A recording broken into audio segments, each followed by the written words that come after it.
नमस्कार, good morning all of you. आप सभी का एक बार फिर से स्वागत है अपनी इस ऑनलाइन क्लास में।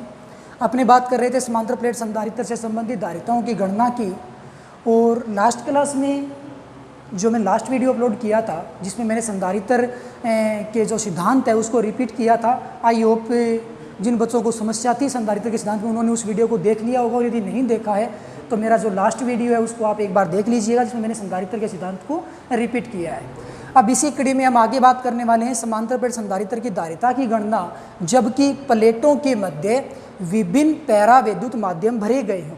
इससे पहले हमने क्या क्या पढ़ा? समांतर प्लेट संधारित्र की धारिता ज्ञात की जबकि उसके मध्य निर्वात था। प्लेटों के मध्य धारिता ज्ञात की, प्लेटों की धारिता ज्ञात की या संधारित्र की धारिता ज्ञात की जबकि प्लेटों के मध्य कोई माध्यम भरा गया हो। इसी प्रकार से हमने संधारित्र की धारिता की गणना की जबकि प्लेटों के मध्य आंशिक माध्यम भरा गया हो। और अब अपने पास इसी कड़ी में आगे का टॉपिक है कि बहुत सारे माध्यम भरे गए होंगे अलग अलग पैरा विद्युतांक के। जैसे अपने पास एक समांतर प्लेट संधारित्र इस प्रकार से है, ये एक समांतर प्लेट संधारित्र हो गया। इस प्लेट को मैं नाम देता हूँ M और इस प्लेट को मैं नाम दे देता हूँ N। तो M के ऊपर तो चार्ज मान लिया हमने पॉजिटिव और N के ऊपर चार्ज हमने मान लिया नेगेटिव। तो इसका पृष्ठीय आवेश घनत्व होगा प्लस सिग्मा और N प्लेट का पृष्ठीय आवेश घनत्व बन जाएगा माइनस सिग्मा। अब क्या होगा? इनके मध्य में बहुत सारे पैरा विद्युत माध्यम भरने हैं। तो सबसे पहले मैं एक पैरा विद्युत माध्यम इस प्रकार से भर देता हूं।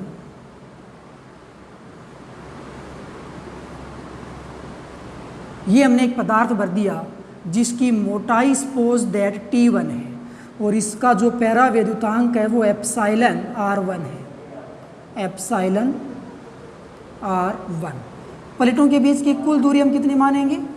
स्मॉल d मानेंगे। ओके, अब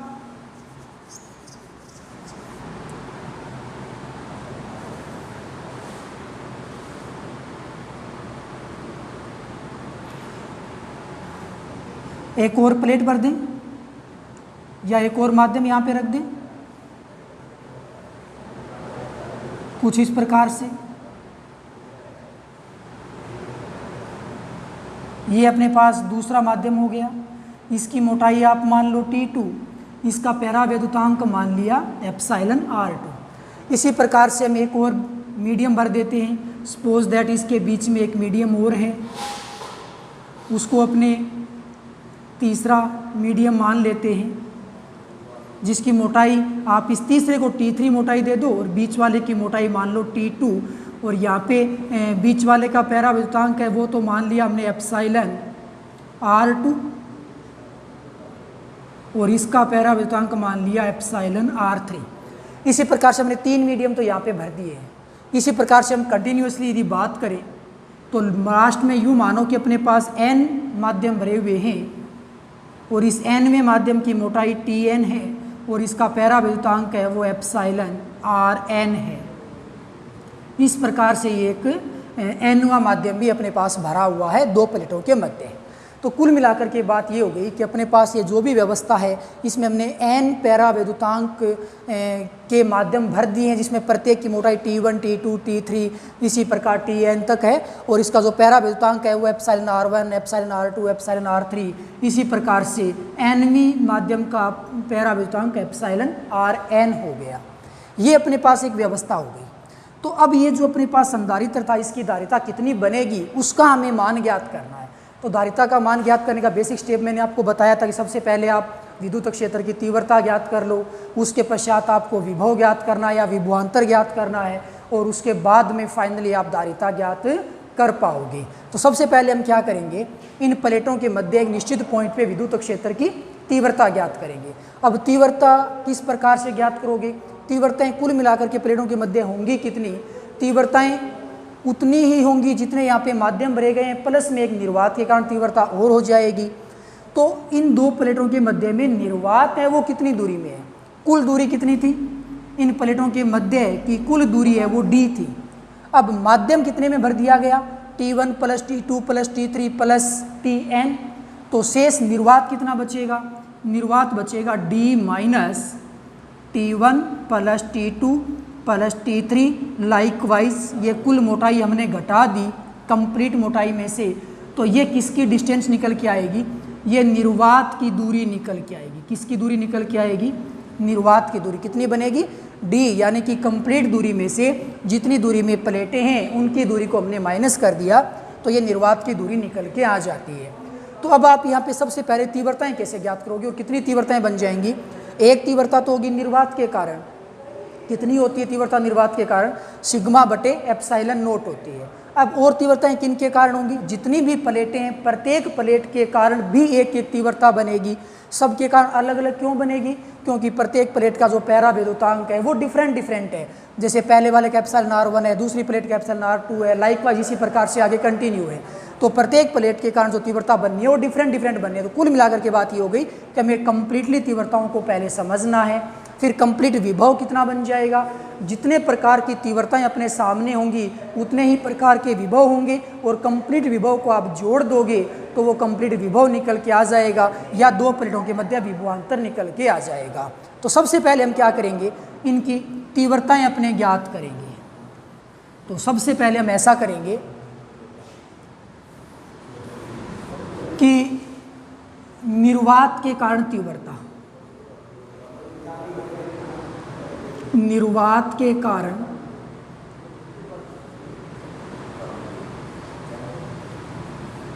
तीव्रता, निर्वात के कारण तीव्रता को मैं ई नोट नाम देता हूं, कितना बन जाएगा, सिग्मा बटे एप्सिलॉन नोट बन जाएगा। अब यहाँ पे माध्यम n भरे हुए हैं, n का मान 1 2 3 15 20 50 कितना भी हो सकता है, कोई फिक्स नहीं है।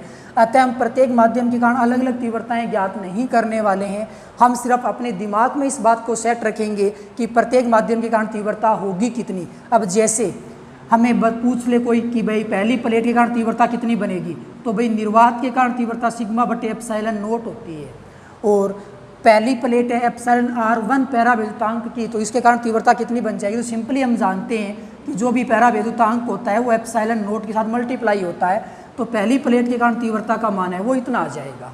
इसी प्रकार से दूसरी प्लेट के कारण तीव्रता कितनी बन जाएगी, दूसरी प्लेट के कारण तीव्रता ई का जो मान बनेगा सिग्मा बटे एप्सिलॉन नोट, ये तो निर्वात के कारण होता है।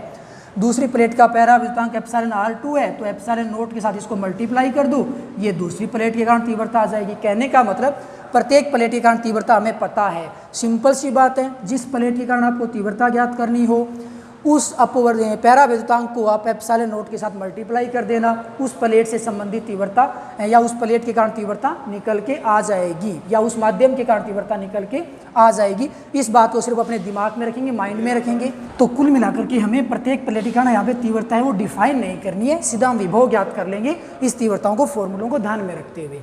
तो हमने तीव्रता निर्वात के कारण देख ली, अब अपने ज्ञात करेंगे विभव या विभवांतर कितना बनेगा दोनों प्लेटों के बीच में। तो अब हम क्या कहेंगे कि प्लेटों के मध्य विभवांतर, प्लेटों के मध्य विभवांतर, विभवांतर कैसे होगा, विभवांतर हम समझते हैं V बराबर E इंटू डी होता है, सीधी सी बात है, ये सूत्र हमें यूज करना है। लेकिन यहाँ पे विभवांतर बनेंगे कितने, एक तो निर्वात के कारण विभवांतर बनेगा, प्लस में जितने भी माध्यम हमने भरे हैं उनके कारण भी विभवांतर बनेगा। तो यहाँ पे कुल विभवांतर बनेंगे निर्वात के कारण प्लस में हो जाएगा माध्यमों के कारण।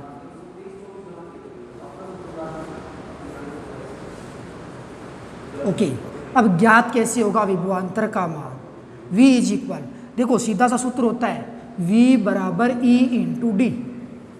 निर्वात के कारण विभवांतर देखना है तो निर्वात की तीव्रता और निर्वात की मोटाई। अब निर्वात की तीव्रता कितनी, सिग्मा बटे एप्सिलॉन नोट, तो सिग्मा बटे एप्सिलॉन नोट इंटू निर्वात की मोटाई। अब निर्वात की मोटाई कितनी होगी, कुल मोटाई या दूरी थी वो स्मॉल डी थी, उसमें से माध्यम की मोटाई है उसको माइनस कर दो तो निर्वात की मोटाई निकल के आएगी।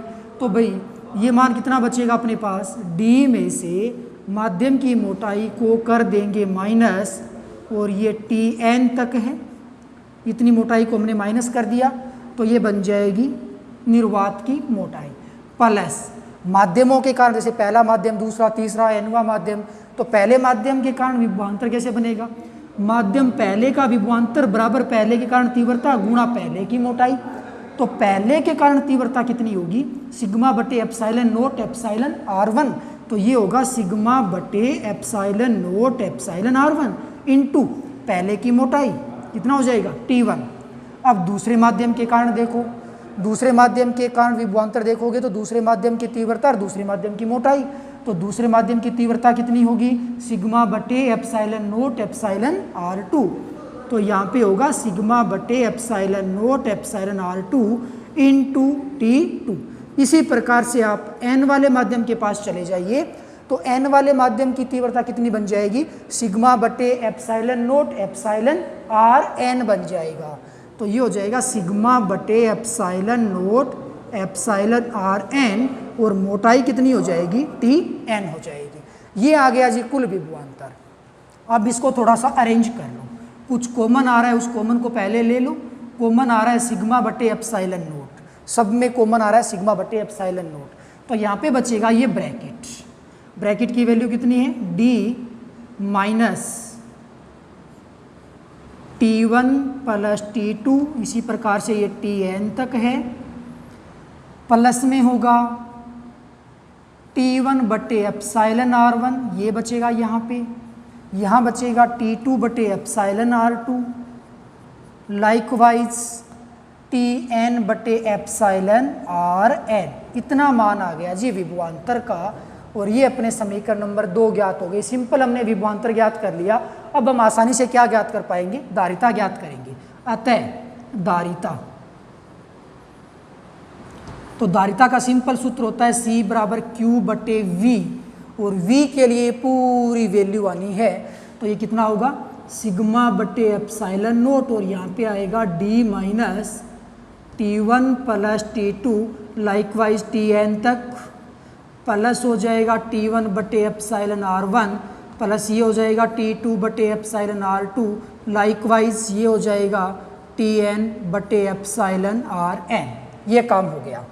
अब आप सिग्मा की वैल्यू पुट कर दो, तो सिग्मा की यदि आप वैल्यू पुट करते हो सिग्मा का मान कितना होता है सिग्मा बराबर होता है Q अपॉन में A, जहाँ पे A पृष्ठों का पृष्ठीय क्षेत्रफल होगा, तो ये बन जाएगा सिग्मा के स्थान पे यहाँ पे मैं वैल्यू पुट कर देता हूँ Q अपॉन में A, तो Q से Q हो जाएगा कैंसिल, तो C का परिणामी मान कितना बचेगा ये 1 बटा एप्साइलन नोट A, बटा वाला A एप्साइलन नोट है वो ऊपर चला जाएगा, तो वैल्यू बचेगी A एप्साइलन नोट बटे में कितना आ जाएगा ये ब्रैकेट की कंप्लीट वैल्यू, जो कि अपने पास होगी d minus T1 plus T2 likewise ये वैल्यू Tn तक जाएगी, प्लस में अपने पास क्या आएगा T1 बटे एप्साइलन R1 प्लस T2 बटे एप्साइलन R2, इसी प्रकार से सो ऑन Tn बटे एप्साइलन Rn। इतनी अपने पास में वैल्यू निकल के आ चुकी है, और ये जो समीकरण नंबर 3 अपने सामने है ये धारिता के सूत्र को रिप्रेजेंट करती है, जब बहुत सारी पैरा विद्युत माध्यम है वो इसके अंदर भरे गए हैं। अब ये फॉर्मूला सही है अथवा गलत है इसको अपने चेक भी कर सकते हैं। कैसे कि ये जो प्लेटें इनको एक बार हटा दो, बीच में केवल क्या बचेगा निर्वात बचेगा, उस केस में धारिता कितनी बननी चाहिए निर्वात यदि बीच में भरा होता है तो धारिता होती है A एप्साइलन नोट बटे में D। तो जब आप बीच वाले माध्यम की मोटाई जो कि T1 T2 T3 या Tn है उनको कंप्लीट को 0 बना दो, तो धारिता कितनी बनेगी उसको एक बार आप चेक करो, तो धारिता कितनी बनेगी ऊपर तो है ये धारिता C बराबर आएगा A एप्साइलन नोट बटे में T1 T2 Tn सब का मान 0, तो ये ब्रैकेट ये प्लस वाली सारी वैल्यू 0, फिर T1 T2 या आगे वाली सारी वैल्यू 0 हैं, तो केवल बटे में क्या बचेगा D बचेगा। तो ये जो समीकरण नंबर आ गई अपने पास 4, ये इस बात को बताती है रिप्रेजेंट करती है कि यदि सारी प्लेटें हम हटा दें बीच में यानी केवल निर्वात बचे, उस केस में धारिता है वो A एप्साइलन नोट बटे में D शेष रह जाती है। इसका मतलब ये फॉर्मूला अपने पास बिल्कुल सही है।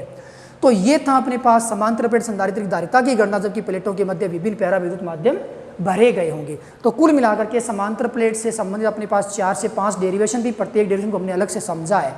तो समांतर प्लेट संधारित्र टॉपिक यहीं पे खत्म होता है। अब अपने आगे बात करेंगे गोलीय संधारित्र की, ये गोलीय संधारित्र क्या होता है, किस प्रकार से उसकी धारिता होती है। तो नेक्स्ट अपने पास टॉपिक होगा गोलीय संधारित्र।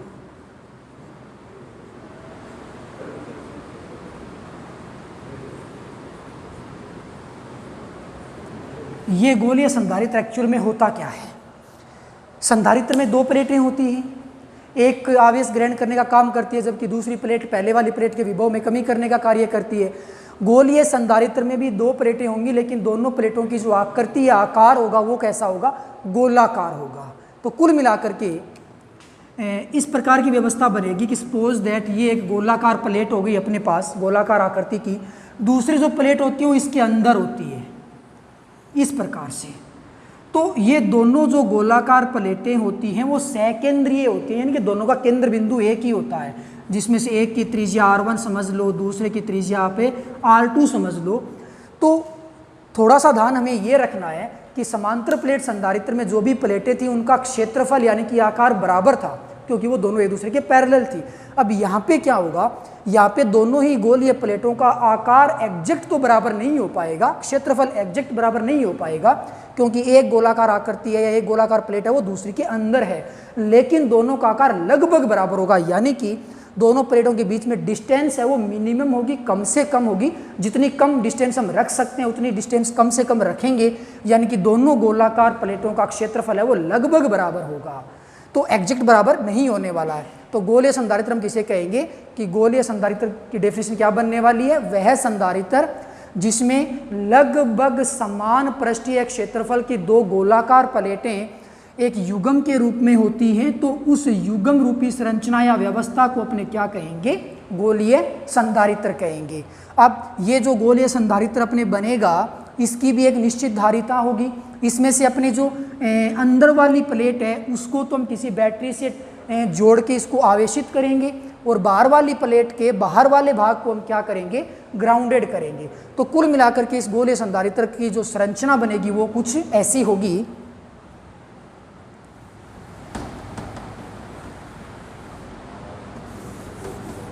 कि अपने पास ये एक गोलाकार प्लेट है, ये एक गोलाकार प्लेट हो गई, इसके अंदर एक और गोलाकार प्लेट होगी। इसको मैंने समझने के लिए थोड़ा बहुत अंदर ले रखा है, लेकिन ये इतनी डिस्टेंस नहीं होती दोनों के बीच में, ये वेरी क्लोज होती है, बहुत नज़दीक होती है, और दोनों सेकेंडरी होंगी। तो एक की त्रिज्या मैंने R1 मान ली और एक की त्रिज्या मैंने R2 मान ली, ऐसी कुछ व्यवस्था हो गई। अब अंदर वाली प्लेट है उसको पहले से हम चार्ज रखेंगे, बैटरी के साथ में इसको टच रखेंगे, तो इस चालक के बाहर वाले भाग पर धन आवेश विद्यमान हो जाएगा कुछ इस प्रकार से। ओके, तो अब हमने बैटरी को हटा लिया, अंदर वाली प्लेट को हमने आवेशित कर दिया। सपोज दैट ये प्लेट है वो प्लेट ए है, यानी कि गोलाकार प्लेट ए हो गई है। अब जो दूसरी प्लेट है अपने पास बी वो उदासीन होगी, और उदासीन होने के कारण प्लेट के इंटरनल पार्ट पे नेगेटिव चार्ज आ जाता है इस प्रकार से।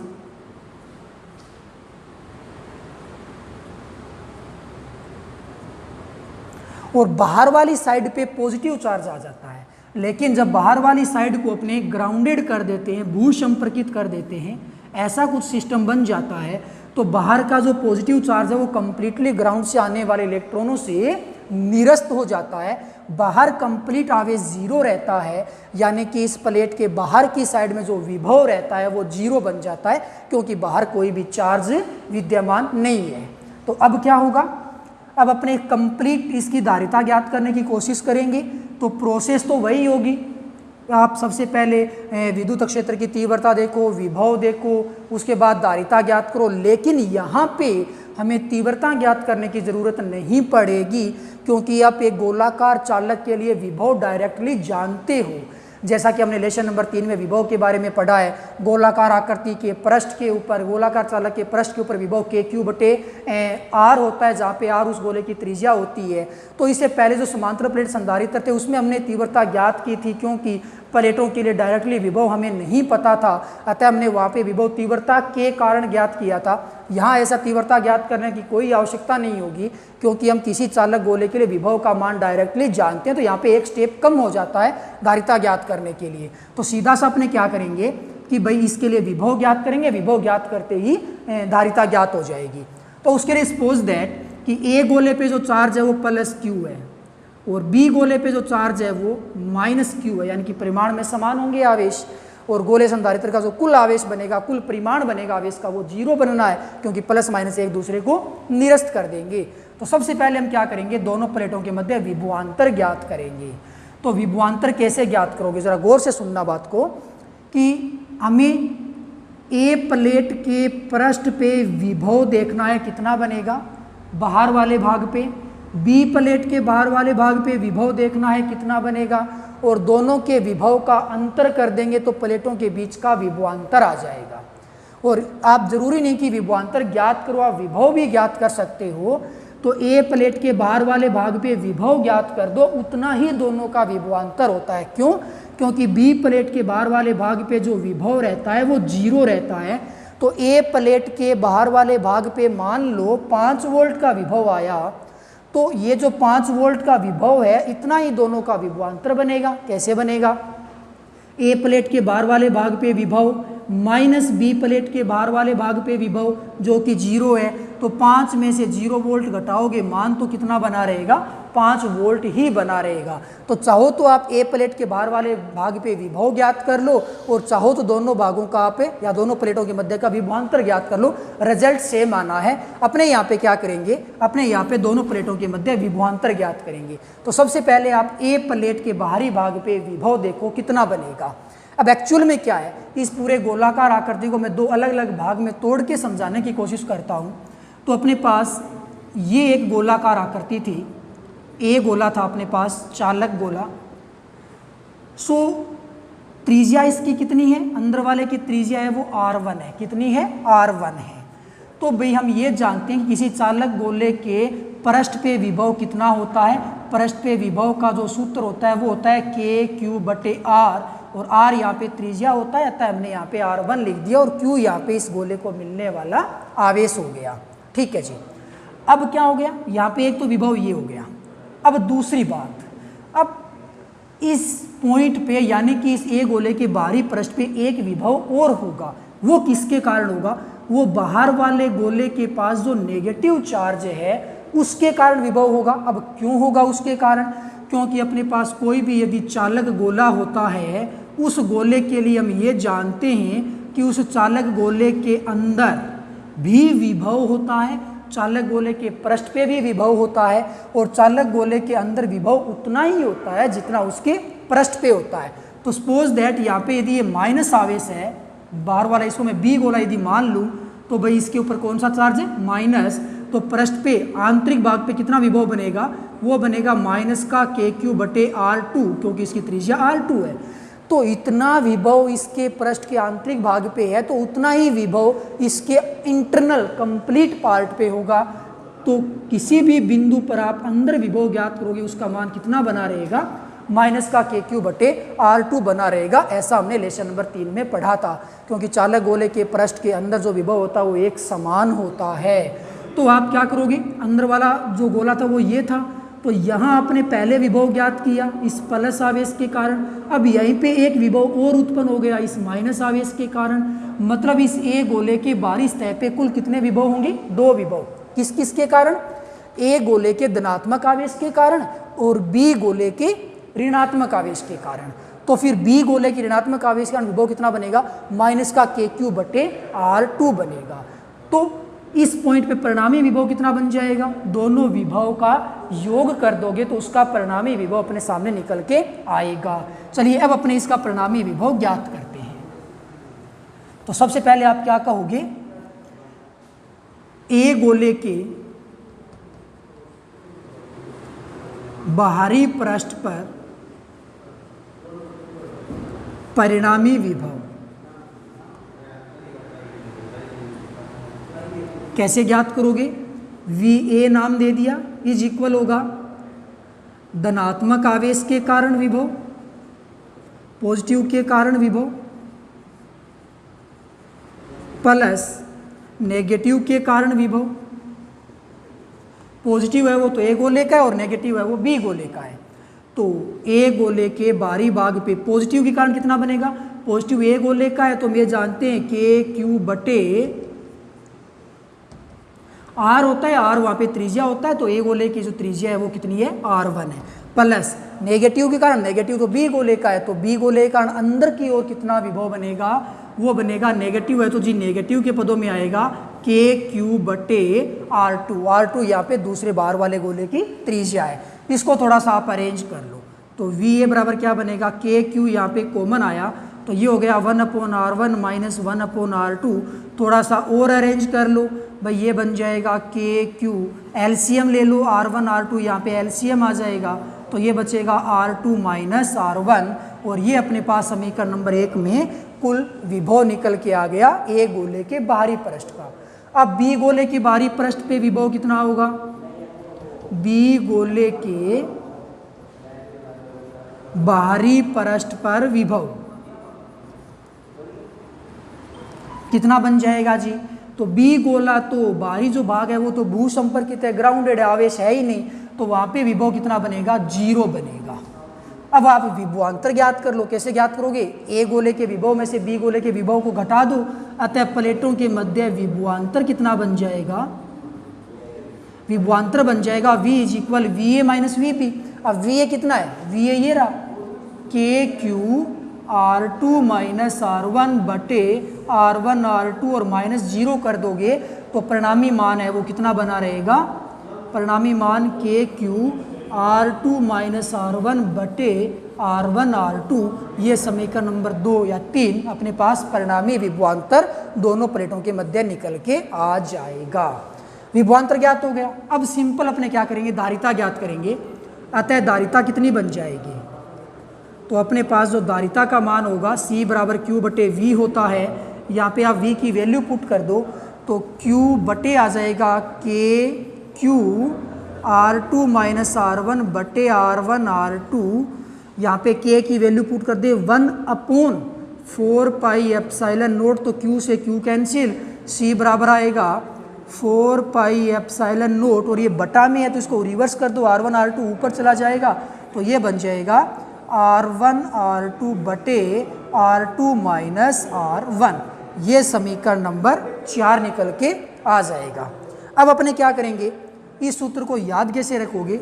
एक इम्पोर्टेंट बात बता दूं कि आपको बहुत बड़ा कन्फ्यूजन हो सकता है कि यहाँ पे R1 माइनस R2 आएगा या R2 माइनस R1 आएगा, इस बात को लेकर के बहुत बड़ा कन्फ्यूजन अपने रह सकता है। तो उसको आप सोल्व कैसे करोगे, और वो कन्फ्यूजन क्या होगा कि यहाँ पे R2 माइनस R1 करोगे, कई बच्चे इसको R1 माइनस R2 करेंगे। मैं एक इंपॉर्टेंट बात बता दूं कि यहाँ पे किस में से कौन सी राशि घटेगी, इसमें से बड़ी वाली त्रिज्या में से छोटी वाली त्रिज्या घटनी है। बड़ी त्रिज्या है वो R2 है, छोटी त्रिज्या है वो R1 है। यदि किसी बच्चे ने इस छोटी वाली त्रिज्या को R2 मान लिया और बड़ी वाली त्रिज्या को R1 मान लिया तो उसका रिजल्ट R1 माइनस R2 के पदों में आएगा। उसमें कहीं कन्फ्यूजन नहीं रहना चाहिए। कुल मिलाकर के आप कौन सी त्रिज्या कहाँ मानते हो कोई फर्क नहीं पड़ता, रिजल्ट में बड़ी वाली त्रिज्या में से छोटे वाली त्रिज्या को घटाना होता है। तो ये तो बात हो गई निर्वात के लिए। अब यदि इन प्लेटों के बीच में अपने माध्यम भर दें, सपोज दैट एक माध्यम भर दिया जिसका परावर्तनांक एप्सिलॉन R है, तो माध्यम के लिए ये क्या बन जाता है, जहाँ पे एप्सिलॉन नोट है वहाँ पे मल्टीप्लाई कर दो किसको, परावर्तनांक को, तो वो बन जाएगा 4 pi epsilon note epsilon R1, और ये होगा R1 R2 बटे R2 माइनस R1।